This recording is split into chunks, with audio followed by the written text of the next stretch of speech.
So now we're going to have Jody present, and Jody is the coordinator for the Early Childhood Program at the North Little Rock School District in Arkansas. She began teaching kindergarten in the district in 1983 and established the district's first pre-K classroom in 1991. Currently oversees the district's 31 pre-K classrooms as well as the Infant Toddler Center, which serves the children of high school students in the district.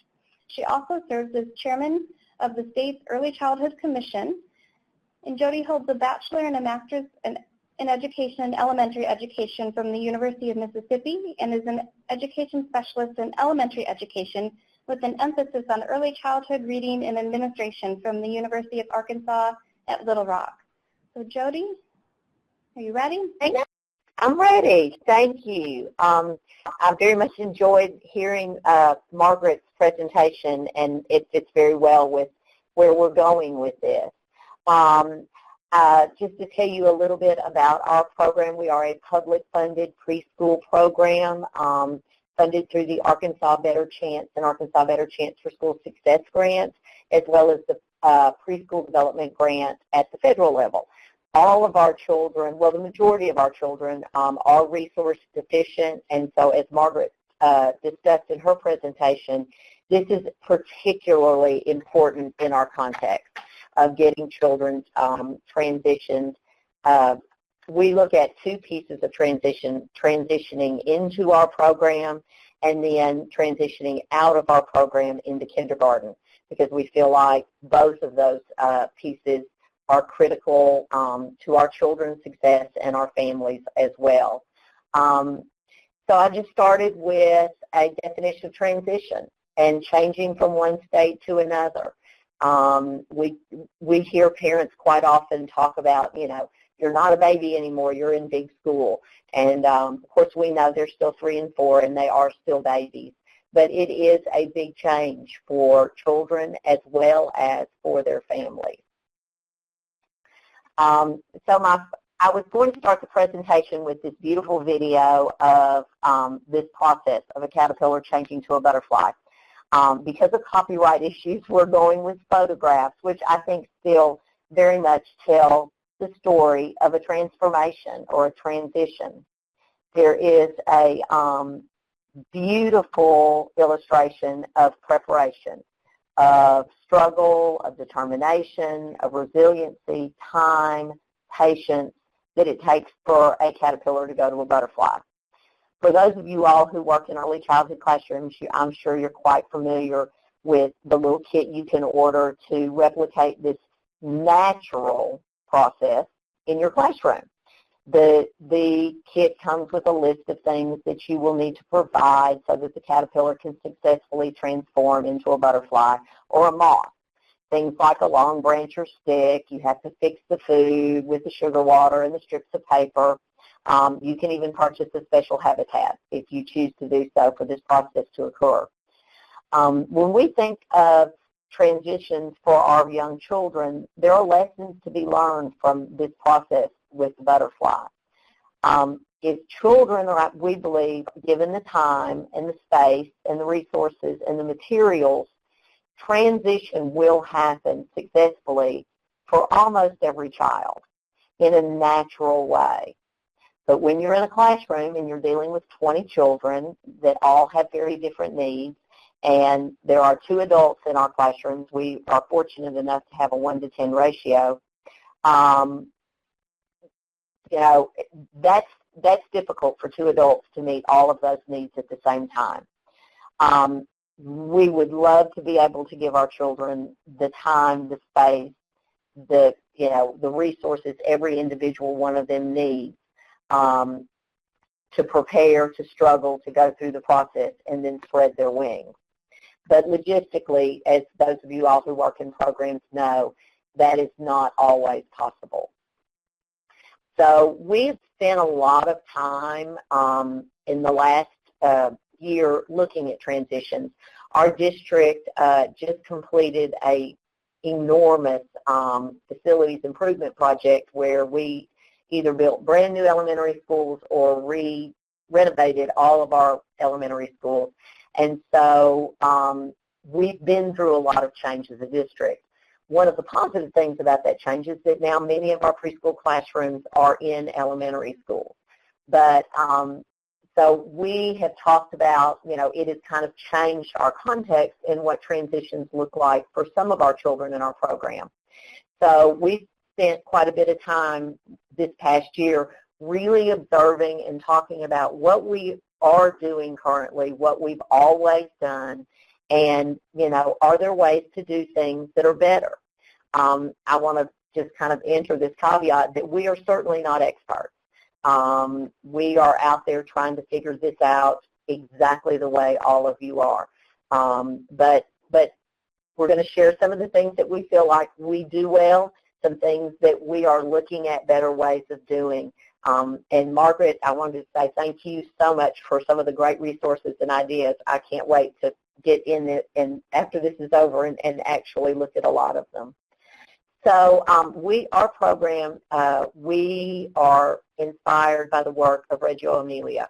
And for those of you all who are not familiar with that, it is a town in Italy that is also an approach to early childhood education. And I believe they've got a link that they're going to share with just a little overview of some of the components of Reggio Emilia practice. But one of the things that is very big in following that philosophy is to really observe before we do anything. We really want to observe our own practice. And like I said earlier, we really look at transitions in two pieces. We think that it is hugely important to really support children transitioning into our program, and then, again, when they get ready to leave us. So we have a district-wide open house. On the Thursday before school starts, every elementary school is open from 5:30 to 6:30 or 7 for parents to bring their children, meet the teacher, find the classroom. For many of our elementary children, that's when they find out who the teacher is and all of those exciting things. And then some other things that we were doing, we spend at least 2 weeks building a classroom community with shared expectations of respect for self, for each other, and, for our environment and that type of thing. Excuse me. Okay. We also provide parents with a parent folder at the beginning of the year that has lots of information about our program, in expectations, what for them to expect, what we expect. Some of our teachers held classroom level parent meetings where they brought their parents in just to have some more one-on-one time with them to answer their questions, and also to tell a lot about a Reggio-inspired approach, because it does look very different than what many people are used to. And then, as I alluded to before, children are always encouraged, you're a big boy, you're a big girl, you're in big school now. So those are the types of things that we saw that we were doing as we were transitioning our children into our program. Then when they got ready to leave us and go to kindergarten, we have a kindergarten roundup in April at all of our elementary schools. We encourage our parents to pick their children up and take them to their elementary school where their child is going to be attending kindergarten. Scheduling, I don't necessarily think is exactly parent-friendly. We do it during the school day, mainly because they want the kindergarten children to be there to welcome the new children, and the teachers are there, and they talk to, parents about what's expected for kindergarten. Again, it is a large number of people coming in all at once. With our new configurations in our schools, this has looked a little bit different, simply because they are, already in the elementary school quite often that they're going to. So it's not as big of a, it's still kind of getting them prepared, kind of ramping them up for this big transition into big school or elementary school from pre-K to K. We share a lot of paper information with our kindergarten teachers because we are part of the public school. When the children enter our pre-K program, they are put into the database, and there is a school district folder created for them, just like every K-12 child. And so at the end of the school year, our teachers put things like, checklists and children's work. Several of our teachers will write the kindergarten teacher a note about each individual child and include that with what goes to the child for kindergarten. So when the kindergarten teacher gets her class in August, she can kind of get a picture via paper of the children that are coming to her. The other thing that we realized we heard a lot as our children were transitioning or getting ready to transition. This spring I heard one of our speech therapists say, oh, we can't play that today. We have a lot of work to do today to get ready for kindergarten. Or, I've heard teachers say, oh, you need to get in straight lines because, you're getting ready to go to kindergarten and you have to walk in a straight line to go to kindergarten. And I love the comment that somebody said, where in my life have I ever had to walk in a straight line once I got out of school? And I'm in huge agreement with that. Or we'll hear teachers or, other people in the school say, oh, that is not how kindergartners act. Again, a teacher's effort to really kind of ramp them up and get them excited and get them prepared mentally for this large change that they are getting ready to go through. So then, as a staff, we began reflecting and discussing about what are we doing as adults that is facilitating successful transitions. What are some of the things that we are doing that are not necessarily a positive thing for a good transition? What can we do better? Some of the conversations were that we talked about, teachers noticed that there was a difference between children who came to open house and stayed for a while, and those children who came to open house just walked by, said, hi, it's nice to meet you, we'll see you on Monday. Some teachers were noticing that their children were very different after kindergarten Roundup. One teacher even used words like clingy.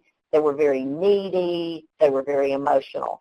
And so we realized that, maybe some of the things that we were doing that we thought was helping the process really might be stressing our children out. And in this world right now, we don't need to probably stress children out any more than they already are. So we started looking into research and in a true Reggio-inspired manner, started developing some theories. What would happen if we built on one of the things for successful transitions is building on children's prior or current experiences.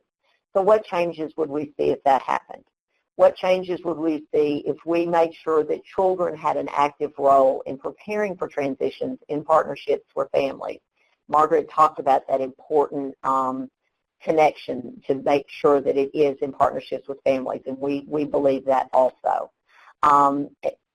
Assisting children and parents to understand the routines and practices of their new setting and to feel comfortable with the transition process instead of the slightly threatening, oh, you can't do that in kindergarten. And then, of course, helping children to negotiate the changes in status or identity, especially during the school transition phase. If a child's coming from our early childhood center, they are the only ones on campus. So they are the oldest on campus. The world revolves around them. That does not happen when they get to elementary school. In kindergarten, they're some of the youngest on campus.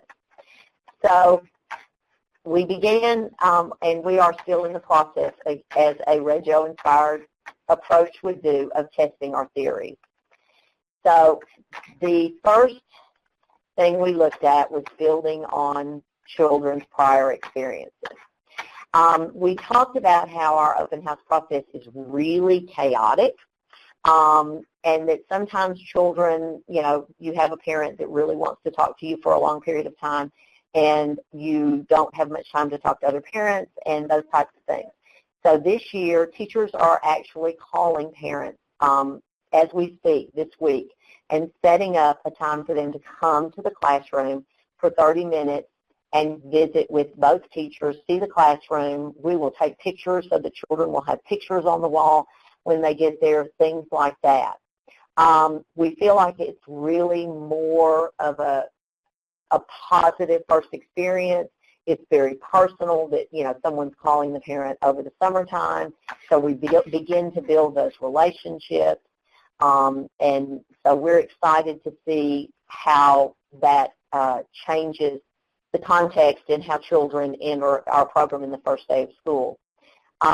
Throughout the year, we strive to offer children lots of experiences that build resiliency, and we will talk a little bit about that at the end. That's the last slide.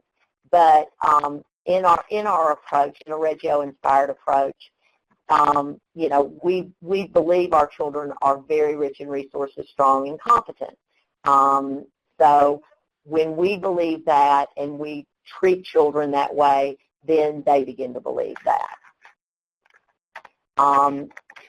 Our children are very involved in their own learning, and they are very much of an active builder in the process of what goes on in our classroom. So that feeds in nicely to the next slide of ensuring children have an active role in preparing for transitions and in partnerships for families. So this is a picture that one teacher did that was preparing her children to go to kindergarten.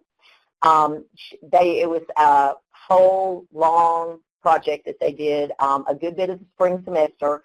You probably, many practitioners out there have done the silhouettes of children before, but then the children actually went through the process of finding a paint color, mixing their skin tone color, and then dressing themselves in their new school uniforms. As you can see, the children down below are not in school uniforms. Our children don't wear uniforms till they start kindergarten.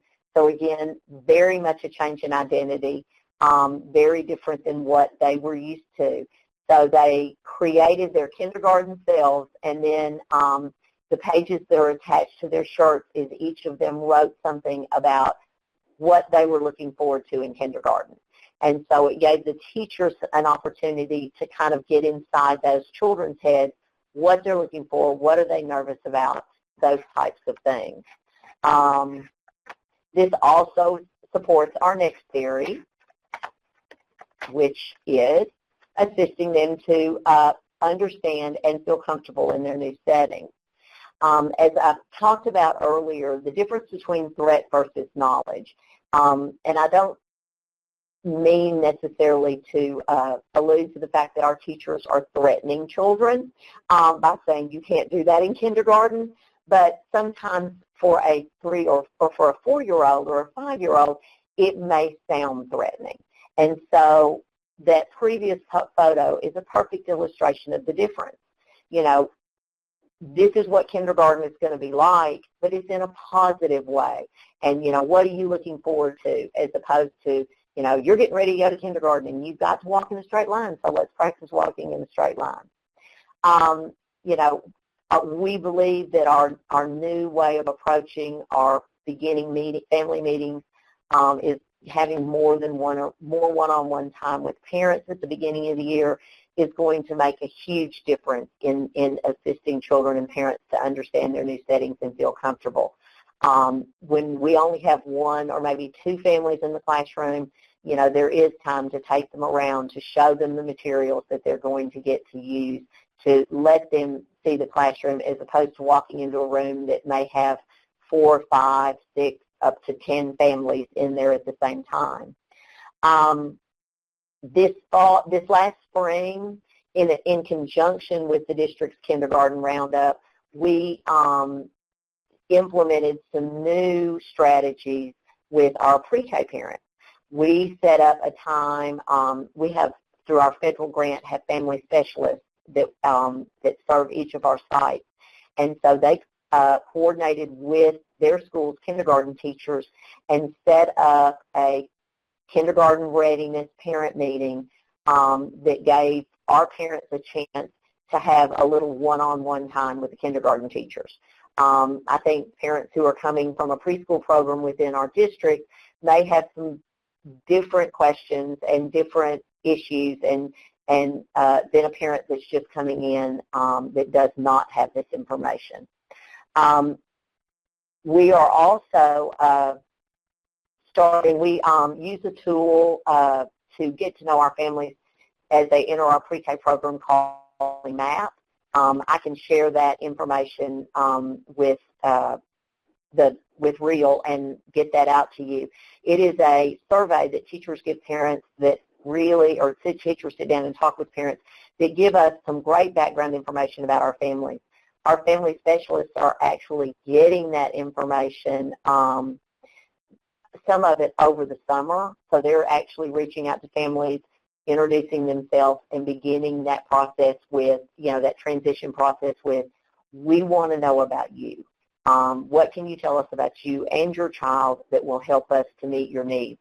And the Family Map asks about things, like whether or not you have materials in the home for your child, books and those types of things.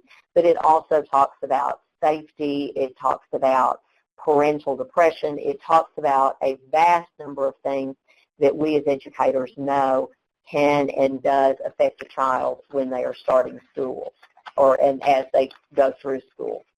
The next picture shows one of our teachers, two of our teachers wanted to have something special for their families, and they planned a luau, and it was a kindergarten transition luau, and parents and children came in.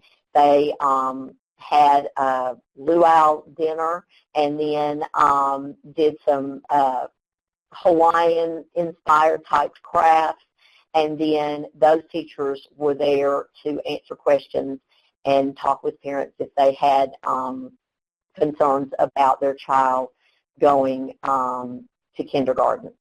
So it was another, just an individual time. I think sometimes as parents are going through this process, they, they may not think of all their questions right away. And so we try to give them lots of opportunities to ask those questions if they had them. At the end, they had sand buckets filled with materials for parents to work with their children over the summer and continue that learning process. We also sent home at the end of the summer some summer fun packs with our parents. The picture with the journal was given to every child. And, just some markers, some crayons, some things just for them to continue to, parents to be involved in their child's education. The children who were going to kindergarten received a book about going to kindergarten and also a summer activity calendar.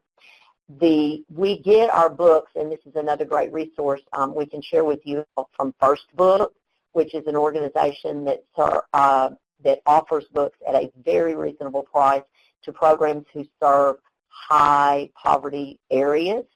Unfortunately, First Book did not have a going to kindergarten book in Spanish for our Spanish population, but they had a wonderful picture book with Spanish and English vocabulary. So we decided that would be a great help with them as they made this transition. Then the next strategy, helping the children negotiate changes in status and identity, especially during during this transition phase. We truly believe that artifacts establish a child's identity in space, things that belong to that child. So during that parent meeting, one of the things teachers will do is take pictures of children and take pictures of families so that when the child walks into school on Monday morning, their presence is already there as well as their family. So when they are missing their family, there will be a picture somewhere in that classroom of their family to help them get through that moment of missing their mom or parent or caregiver. Many of the teachers are going to have children create artwork that day while they're visiting so that they have a chance to use maybe some great crayons or some markers or something like that that's going to be fun that they'll want to come back on Monday and use. but also then to have a picture of that child. This is a picture of all of our children during the school year create a self-portrait. This actually, in this classroom, the children took their original. We initially do it with line drawings. These have been enhanced. The children took their line drawings and then put them on canvases, mixed paint to match their skin tone, and then added loose parts to their features. So just having artifacts from that child that creates a presence in that room. The final thing that we want to make, that we know research has showed us, that children who are determined and resilient do best with transition, as do adults.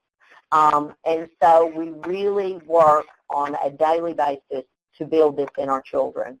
A Reggio-inspired approach to teaching and learning very much supports this, and these are the types of things our children and our teachers do every day in their classrooms. The most important thing I think that we do, and we spend a lot of time at the beginning talking about it, is caring and supportive relationships with families. Change is hard, and as adults, we have those skills. Our children are just beginning to. So it is our intent that we offer daily experiences that build children's confidence and communication skills, planning, and problem-solving skills. We also want to build children's capacity to make realistic plans and take steps to carry them out, have a positive view of themselves and confidence in their strengths and abilities, and skills of communication and problem-solving, and the capacity to manage strong feelings and impulses. And if we build this in our children throughout the year, then when they transition to kindergarten, it's really not a difficult process at all. Thank you all very much. And I think we're going to do some questions also. We are. Thank you so much, Jody, for sharing.